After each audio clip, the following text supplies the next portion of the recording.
Ses parents égorgés par un oncle brutal. Elle s'était enfuie de son pays natal.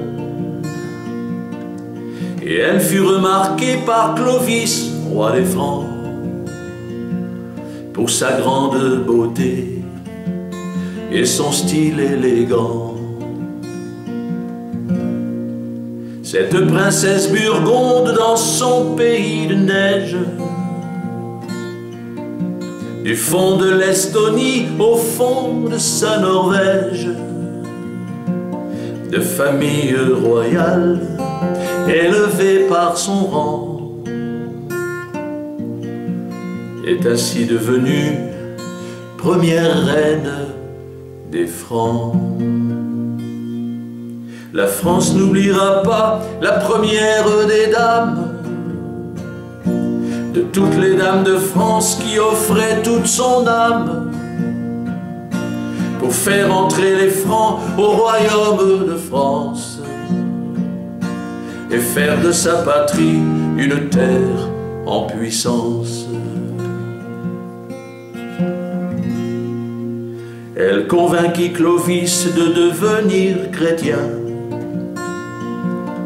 Sur les champs de Tolbiac s'il battait les Romains.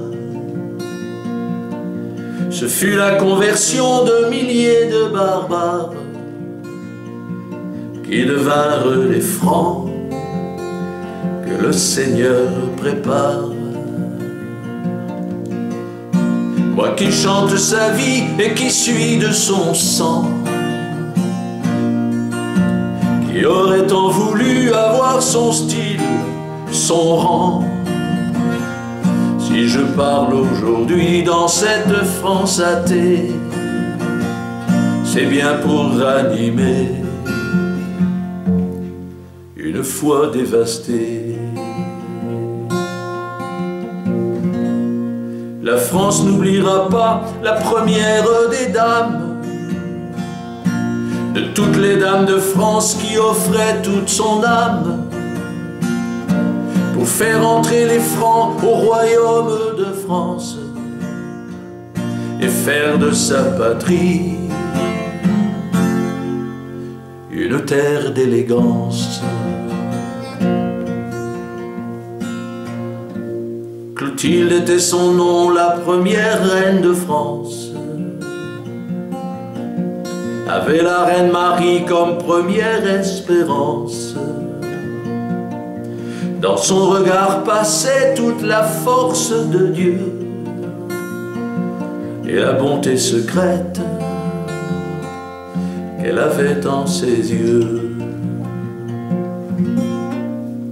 Dans l'église de Reims, elle voyait Saint-Rémy, en ce jour de Noël, baptisait son mari. Et sa lignée royale renaîtra de ses cendres, car c'est le roi du monde qui chez nous va descendre. La France n'oubliera pas la première des dames, de toutes les dames de France qui offraient toute son âme pour faire entrer les Francs au royaume de France et faire de sa patrie une terre d'espérance.